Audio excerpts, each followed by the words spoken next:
Ground को तो बहुत बहुत फ्रेंड्स में है। स्वागत है सर आपका। बहुत बहुत थैंक यू सो मच सलोनी, कैसी हैं आप? बहुत अच्छे सर, आप बताइए। बहुत अच्छे। मैं आजकल जो है आपकी एंकरिंग देखता रहता हूँ, बहुत अच्छा लगता है।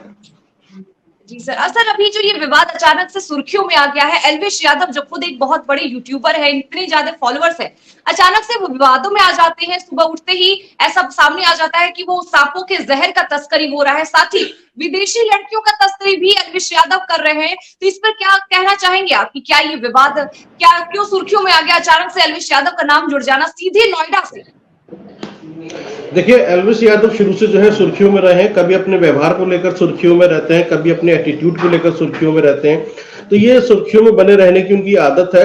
लेकिन ये जो अभी आरोप लगा है, सांपों की तस्करी या जहर का मामला आया और नोएडा के थाने में का मामला रजिस्टर्ड हो गया, ये जांच का विषय है। ये बताएगा, ये बहुत सारे रास्ते खोलेगा आपके लिए कि जो अंडरवर्ल्ड है, चाहे वो लॉरेंस बिश्नोई का मामला हो या दूसरे जिस तरह के गैंगस्टर्स हैं पंजाब में या हरियाणा में आसपास में सक्रिय हैं, या मुंबई की जो हम बात करते हैं वहां पर अंडरवर्ल्ड कैसे काम करता है, तो इनके तार कहां कहां कितने जुड़े हुए हैं, कितनी गहराई तक जुड़े हुए हैं, ये जांच का विषय है।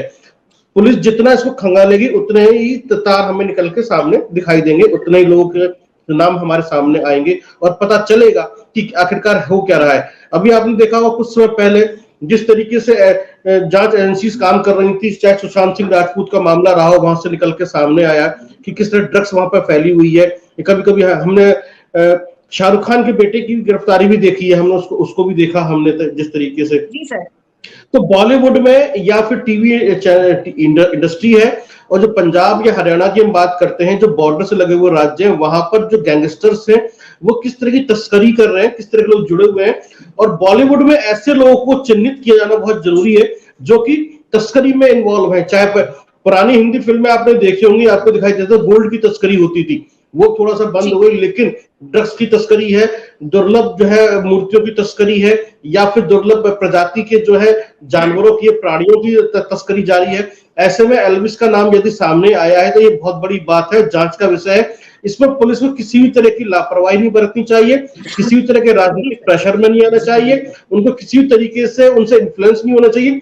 सीधे सीधे निष्पक्ष जांच होनी चाहिए, कौन लोग हैं वो लोग जो इस तरह तस्करी करवा रहे हैं। और ऐसे जो रोल मॉडल बनते हैं, जो यूट्यूबर हैं जिनसे हमारे देश की यूथ इंस्पायर होते हैं, उनको भी पता चलना चाहिए कि ये लोग हैं कौन जो देश का नुकसान कर रहे हैं। बेसिकली तरीके से सलोनी राष्ट्र विरोधी लोग हैं और इनके ऊपर कड़ी से कड़ी कार्रवाई होनी चाहिए। कहने को तो कुछ भी कह सकते हैं कि साहब हमें फंसाया जा रहा है, लेकिन आपसे मिला है, ये जांच का विषय है और जांच होगी। जी सर, पकड़े गए पांचों आरोपियों ने सीधे इस मामले के एल्विश यादव से जुड़े होने की तरफ इशारा किया है। तो वहीं एल्विश यादव ने खुद वीडियो बनाकर के खुद सोशल मीडिया पर इस पूरे मामले को सीधे से खारिज कर दिया है। साथ ही सर मैं आपसे जानना चाहूंगी कि एल्विश यादव सोशल मीडिया और साथ ही टीवी की जगत के सबसे बड़े शो बिग बॉस के हिस्सा रहे हैं, बिग बॉस OTT 2 के विनर भी रहे हैं। तो अगर उनकी इस मामले में संलिप्तता पाई जाती है तो क्या ये बिग बॉस के पर सवाल उठा सकते हैं? क्योंकि बिग बॉस एक बहुत बड़ा शो है, बहुत बड़ी ऑडियंस है उसकी। तो अगर इस पूरे मामले में आपका सवाल एकदम सही है। सवाल बिग बॉस पर उठने चाहिए, वो किस तरह के लोगों को अपने शो में मौका देता है, उनकी क्या इंक्वायरी नहीं होती है, उनका राजनीतिक, सामाजिक या उनका जीवन जो खंगाला नहीं जाता। जिस तरीके से आप एक पासपोर्ट लेने जाते हैं और LIU जांच होती है आपकी, तो ऐसे ही क्या इनकी इस तरह की जांच हुई थी जिसपे पता चले कि इनका सामाजिक जीवन कैसा है, या फिर इनके ऊपर कोई भी किसी तरह के एलिगेशन तो नहीं लगे हुए हैं, या किसी पुलिस चौकी थाने में कोई मामला तो इनके ऊपर नहीं है, या कोई ऐसी चर्चाएं, अफवाहें तो इनके बारे में नहीं फैली हुई है। ये सब जांच का विषय है, क्योंकि जब आप टीवी चैनल पे किसी ऐसे व्यक्ति को देखते हैं तो उसकी जिंदगी सब इंस्पायर होते हैं। तो आखिरकार एल्विस यादव कितने लोगों को इंस्पायर कर रहे थे, कितने लोगों को प्रभावित कर रहे थे, और उससे हमारे देश का यूथ या फिर हमारे देश के कितने लोग किस तरफ जा सकते थे, किस तरह के जीवन अपना सकते हैं, ये एल्विस यादव की वजह से हो सकता था। इसलिए बिग बॉस का कोई भी कंटेस्टेंट हो, उसकी इंक्वायरी बहुत जरूरी है, चाहे वो किसी भी लेवल पे आता हो। हमने देखा था पहले भी बिग बॉस ने कैसे तथाकथित फर्जी साधु को, ये महात्मा को मौका दिया था, बाद में वो अलग तरह की उनकी पिक्चर से वीडियो जारी हो रहे थे जिसकी वजह से काफी फजीयत हुई थी, और सनातन धर्म ने इसका भी विरोध किया था, कैसा नहीं होना चाहिए। साधु संतों ने भी उसका विरोध किया था। तो ये बिग बॉस की जिम्मेदारी है कि वो पूरी तरह से खंगाल ले, समझ ले कि जिसको वो लेकर आ रहा है वो नीट एंड क्लीन है, साफ सुथरा है और उसके ऊपर कोई विवाद नहीं होगा। यदि वो ऐसा नहीं कर रहा है तो उसका मतलब यह है कि बिग बॉस की जो चयन प्रक्रिया है या जिनको चुनता है उसके ऊपर एक क्वेश्चन मार्क है, और वो किस तरीके से आ रहे हैं, वो पैरामीटर क्या है जहां पर जाकर आप तय करते हैं कि इस व्यक्ति को बिग बॉस में एंट्री मिलेगी या नहीं मिलेगी। तो उसके ऊपर एक सवाली निशान लग रहे हैं। अब बिग बॉस की भी इंक्वायरी हो जानी चाहिए, आखिरकार उसके अंदर किस तरह के लोग आते हैं, क्योंकि हमने जो देखा है वहां पर, जो हमने अश्लीलता वहां देखी है, जो कुवर्ता वहां देखी है, जो गाली गलौच हमने देखा है एंटरटेनमेंट के नाम पर, उस सब की भी उस सब के ऊपर भी लगाम लगेगी इससे, क्योंकि हमें इस तरह के लोग नहीं चाहिए जो समाज के अंदर इस तरह के कामों में लिप्त हो या उनका आरोप लगे। क्योंकि जब आप एक पब्लिक डोमेन में होते हैं तो आपकी बहुत जिम्मेदारी होती है कि आप कैसा जीवन जी रहे हैं।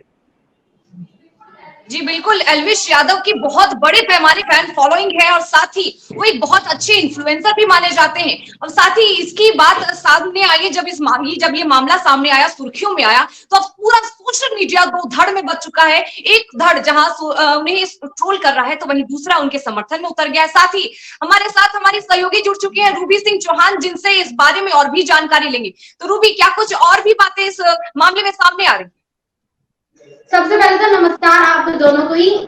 मैं आपसे ये जानना चाहती हूँ कि जब हम बिग बॉस में जब जो चयन प्रक्रिया है, कभी वो किसी भी इन्फ्लुएंसर को लेते हैं, किसी भी पर्सनालिटी को लेते हैं, तो वो स्टार्टिंग से जब वो बिग बॉस में एंट्री लेते हैं उसके बाद वो धीरे धीरे कॉन्ट्रोवर्शियल क्यों होते जाते हैं?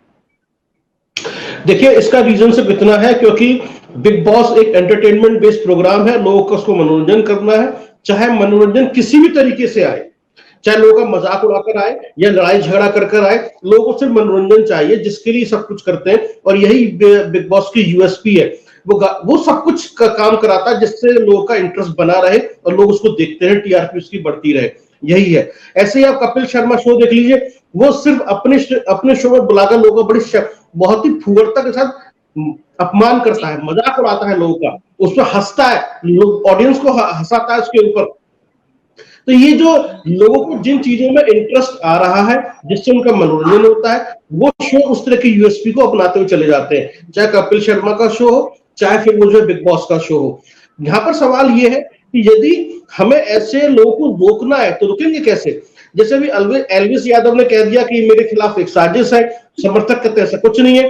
तो मुझे तो ऐसे मनीष सिसोदिया हो या फिर संजय सिंह हो या फिर ऐसे जितने भी लोग हैं जिनके खिलाफ कानूनी कार्रवाई होती है, उनके समर्थक सड़क पर खड़े होते हैं और कहते हैं कि हमारे नेता को फंसाया जा रहा है, हमारे नेता के साथ में गलत व्यवहार किया जा रहा है। ऐसे ही आज एल्विस यादव के लोग भी सड़क पर दिखाई देंगे। तो कैसा भीड़ तंत्र है जिसके अंदर यदि आपके नेता के ऊपर या फिर आपके किसी भी ऐसे चाहते व्यक्ति पर आरोप लगता है तो सड़क पर आप उतर पड़ते हैं और कहते हैं कि आप ये गलत हो रहा है। सही और गलत का फैसला इस देश का जुडिशरी सिस्टम करेगा, कोर्ट करेगी, ना कि समर्थक करेंगे। ऐसे ही हमने बाबा राम रहीम के मामले में देखा, ऐसे ही हमने आसाराम बापू के मामले में देखा। तो समर्थक फैसला नहीं करेंगे सही और गलत कौन है, फैसला होगा कोर्ट में होगा और पुलिस की इंक्वायरी में होगा, जो साक्ष्य जुटाए जाएंगे। इसलिए ये सब जो चीजें हैं इससे हमें बचना होगा। और जो आपका सवाल था उसका जवाब मैंने आपको दिया कि सिर्फ मनोरंजन के नाम पर सब कुछ परोसा जा रहा है। इसलिए देश के नागरिकों को भी सोचना होगा कि हमें किस तरह का मनोरंजन चाहिए, हमें बिग बॉस चाहिए या फिर हमें कपिल शर्मा शो चाहिए या फिर हमें वो ऐसे टीवी सीरियल चाहिए। तो ये आपको डिसाइड करना पड़ेगा, एज ए ऑडियंस पब्लिक को डिसाइड करना पड़ेगा तो मनोरंजन में क्या चाहती है। जी सर, बहुत अच्छी बात कही है आपने कि लोगों को डिसाइड करना है कि उनके लिए क्या सही है और क्या गलत है। पर सर, मेरा सबसे बड़ा सवाल इस वक्त आपके लिए है कि टीवी इस वक्त हमारे जो देश का एक बहुत बड़ा वर्ग, जो युवा वर्ग है, वो टीवी से डायरेक्ट कांटेक्ट में है, जो टीवी में के थ्रू हमें परोसा जा रहा है, वो युवाओं के दिल दिमाग हर जगह बहुत ही गहरी छाप छोड़ रहा है। सर, तो मैं चाहती हूँ कि आप उन युवाओं को आगाह करें कि जो भी चीजें हमारी टेलीविजन पे दिखाई जा रही है, जो भी पर्सनैलिटी, चाहे वो बिग बॉस हो या कपिल शर्मा शो हो या फिर कोई भी रियलिटी शो हो, तो उन युवाओं को कैसे उन चीजों से बचना चाहिए, अपने आप को कैसे बचा के रखेंगे? देखिए, इसके लिए सबसे बड़ी जिम्मेदारी जो है स्कूल की है और पेरेंट्स की है। पेरेंट्स अपने बच्चों को समझाए कि ये जो शोज हैं ये सिर्फ एंटरटेनमेंट के लिए हैं, या फिर पेरेंट्स से डिसाइड करें कि इस तरह के जो शोज हैं वो घर में देखे जाएंगे या नहीं देखे जाएंगे। ये है स्कूल में जो टीचर्स हैं, मेंटोर हैं, वो बताएं उनको, तभी हम अपने बच्चों को बचा सकते हैं। जब ऐसे शोज की टीआरपी कम होगी, व्यूवरशिप कम होगी, तो इस तरह के शोज अपने आप बंद हो जाएंगे और हमें इस तरह के प्रोग्राम्स देखने के लिए नहीं मिलेंगे, जिससे कि हमारा युवा फिर से इंस्पायर हो। क्योंकि एल्विस यादव ने अब हमें सोचने का मौका दिया है, इस पर बहस होनी चाहिए कि किस तरह के प्रोग्राम्स हमें चाहिए और उस प्रोग्राम के अंदर किस तरह कंटेंट हमें चाहिए। अन्यथा हमारा जो समाज है, हमारे जो युवा है, वो जो है गलत चीजें सीखेंगे और उनको रोल मॉडल मानेंगे। इसलिए ये स्कूल और पेरेंट्स की जिम्मेदारी है कि इस तरह के बच्चों को क्या सिखाएं, क्या देखें, क्या ना देखें।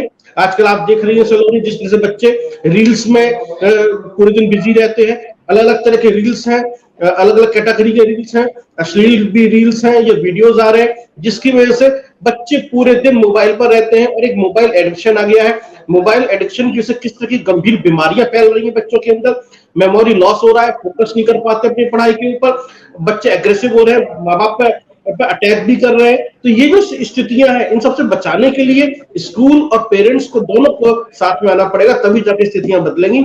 अन्यथा हम मनोरंजन के नाम पर एल्विस जैसे लोगों को देखते रहेंगे, जो कि एक तरह का ऐसा माहौल बनाते हैं, सिचुएशन क्रिएट कर देते हैं, जिसकी वजह से हमारा यूथ इंस्पायर होता है। सर फिर से लौटेंगे एल्विस यादव पर। अचानक से नोएडा में 5 लोगों की गिरफ्तारी हो जाती है, मौके से 8 अलग अलग तरीके जहरीले सांप पाए जाते हैं जो प्रतिबंधित हैं। बता दूं सर कि 8 अलग अलग तरीके के जहरीले सांप पाए जाते हैं जो प्रतिबंधित हैं, और सीधे जो 5 गिरफ्तार आरोपी हैं वो सीधे इस मामले का एल्विस यादव से जुड़े होने की तरफ इशारा करते हैं। तो क्या ये एक महज पब्लिसिटी स्टंट, इसे बताना सही होगा? नहीं, ये पब्लिसिटी स्टंट नहीं है, मैं इसको पब्लिसिटी स्टंट नहीं मानता। ये बहुत ही संजीदा विषय है। अभी कुछ दिन पहले कुछ लोग जो है वहां भी पकड़े गए थे आपके वृंदावन में जहरीले सांपों के साथ में। तो ये जांच का विषय है और गंभीर विषय है। इसको पब्लिसिटी स्टंट बताकर हम एल्विस यादव को क्लीन चिट नहीं दे सकते। सर मैं एक चीज और जानना चाहूंगी, जैसे रातों रात में एल्विस यादव का इस केस में नाम के बाद एल्विस यादव भाई और उसके जिसमें उन्होंने क्लैरिफाई किया कि उनका कोई हाथ नहीं है इसमें, पर इसको सीधे सीधे बिग बॉस से जोड़ा जा रहा है, उनकी इन्फ्लुएंसिंग में शक किया जा रहा है। ये कहां तक? देखिए, बिग बॉस से नाम इसलिए आया है क्योंकि बिग बॉस से ही एल्विस यादव के बारे में पूरे देश में पता चला। वो पहले उनके लिमिटेड फैंस थे, फॉलोइंग थी, लेकिन बिग बॉस ने उनको एक ऐसा प्लेटफॉर्म दे दिया जिसके बाद पूरी दुनिया में वो फेमस हो गए। यदि बिग बॉस जो है किसी भी व्यक्ति को एक ऐसा प्लेटफॉर्म देता है जहां वो पूरी दुनिया में फेमस हो जाता है, या अपनी बात रखता है, अपनी एक अच्छी इमेज बनाता है, या नीट क्लीन होकर बाहर निकलता है। मैं ये कहूं कि बिग बॉस एक वॉशिंग मशीन भी है जहां से आप नीट क्लीन होकर बाहर निकल आते हैं, लोग आपसे जुड़ जाते हैं। तो बिग बॉस के ऊपर तो सवाल उठेंगे ना, आप कैसे लोगों को लेकर आ रहे हो, क्यों लेकर आ रहे हो, क्यों उनका महिमा मंडन कर रहे हो। एंटरटेनमेंट के नाम पर सब कुछ नहीं चलेगा। एंटरटेनमेंट में सिर्फ वही लोग चाहिए जो सही हो, अच्छे हो, जो समाज को एक रास्ता दिखाए, वे एक गाइड बने और लोगों का अच्छा रोल मॉडल बन सके। ऐसे लोग नहीं चाहिए तो किसी न किसी क्राइम में फंस जाए या फिर उन पर आरोप लगे और पुलिस इंक्वायरी को वो इन्फ्लुएंस करने की कोशिश करे, या फिर हम जो है जांच को जो है वो इन्फ्लुएंस कर दे कि मैं बहुत फेमस व्यक्ति हूँ, मेरे साथ गलत हो रहा है, ऐसा हो रहा है। ऐसा नहीं होता है, बिना आग के धुआं नहीं होता। इसलिए ये जांच का विषय है और बिग बॉस के ऊपर भी इस तरह के सवाल उठेंगे और उसकी भी जांच होनी चाहिए। क्या पैरामीटर है आपके साथ में, किस तरह के लोग आप अनुमति देते हैं, परमिशन देते हैं कि पार्टिसिपेट कर सके, आखिरकार क्या वजह है कि ऐसे लोग बिग बॉस में पहुंच जाते हैं। जी, मैं अपने ऑडियंस के लिए अपनी एक बात फिर से दोहराना चाहूंगी कि एल्विस यादव के ऊपर अभी आरोप सिद्ध नहीं हुए हैं। पुलिस आगे की जांच कर रही है, टीम गठित की गई है और आगे जांच की जा रही है और कार्रवाई, ये पूरा मामला फिलहाल जांच का विषय है। इसमें अभी एल्विस यादव का के ऊपर जो आरोप लगे हैं वो अभी सिद्ध नहीं हुए हैं। पर अगर एल्विस यादव के इस मामले में संलिप्तता पाई जाती है तो क्या ये बिग बॉस में सबसे बड़ा सवाल होगा, ये बिग बॉस पर सबसे बड़ा प्रहार होगा कि इतना बड़ा ऑडियंस देश में ही नहीं विदेशों में भी, और ये बिग बॉस ऐसे कॉन्टेस्टेंट्स को जगह दे रही है, एक प्लेटफॉर्म दे रही है जिन्हें इतने देश में इतना बड़ा हमारा पॉपुलेशन उन्हें सीधे तौर पर देख रहा है, उन्हें अपने जीवन में उतार रहा है। तो क्या बिग बॉस को आगे लोगों को बिग बॉस को किस तरीके से देखना चाहिए? बिल्कुल सर, जैसे कि हम लोग ये बिग बॉस जो है, ये जो मुद्दा है, ये बहुत ही बड़ा चर्चा का विषय है, क्योंकि हर बार बिग बॉस का कपिल शर्मा शो जैसे शोज में इन तरह कंटेस्टेंट को लाना कहाँ तक सही है? ये बिल्कुल सही बात है। देखिए, मैं सिर्फ इसमें इतना कहना चाहता हूं, चाहे वो कोई भी शो हो जो एंटरटेनमेंट के नाम पर जो है इस तरह की यूएसपी अपनाता है, और जब उसके कोई भी प्रतिभागी या उसमें हिस्सा लेने वाले कलाकार जो होते हैं, चाहे वो किसी भी रूप में आते हो, हमने तो जो है बिग बॉस के अंदर पॉलिटिशियन भी देखे हैं, सोशल एक्टिविस्ट भी देखे हैं, कलाकार भी देखे हैं, हर तरह के लोग हमने देखे हैं।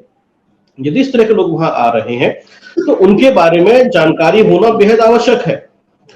हम शोज, क्योंकि मैंने कहा कि जब तक पब्लिक पसंद कर रही है तब तक हम नहीं कह सकते, लेकिन पब्लिक को ही तय करना पड़ेगा उसे एंटरटेनमेंट के नाम पे चाहिए क्या। यदि आपको एंटरटेनमेंट के नाम पे ये चाहिए तो आप देखिए, ऐसे प्रोग्राम बनेंगे। यदि आप ऐसे प्रोग्राम को नहीं देखेंगे तो वो रेस से बाहर हो जाएंगे, टीवी स्क्रीन पर दिखाई नहीं देंगे, उनकी जगह वो प्रोग्राम आपको दिखाई देंगे जिन्हें आप देखना चाहते हैं। क्योंकि एंटरटेनमेंट का असली बॉस पब्लिक है, वही दिखाया जाएगा जो पब्लिक देखना चाहती है। हम यदि अमेरिका की ऑडियंस की बात करें या यूरोपियन कंट्रीज की ऑडियंस की बात करें या ऑस्ट्रेलिया की ऑडियंस की बात करें या पाकिस्तान, बांग्लादेश या श्रीलंका की ऑडियंस की बात करें या जापान की ऑडियंस की बात करें, ऐसे हिंदुस्तान की ऑडियंस है, यानी जनता यहाँ की, वो देखना क्या चाहती है। तो तभी मैंने कहा इस देश की जनता को डिसाइड करना पड़ेगा, लोगों को डिसाइड करना पड़ेगा वो किस तरह के प्रोग्राम देखना चाहते हैं। एंटरटेनमेंट के नाम पर तो चाहिए क्या। तो इसलिए इसके लिए ना तो सिर्फ जो हमारा सेंसर बोर्ड है उसको भी हमें बात करनी पड़ेगी, आप क्या पास करके दे रहे हो। जैसे फिल्मों में सेंसर बोर्ड है, सीबीएफसी होता है, वो सेंसर काम करता है, कौन सा सीन काटा जाएगा, कौन सा सीन नहीं काटा जाएगा, ऐसे इसमें भी है।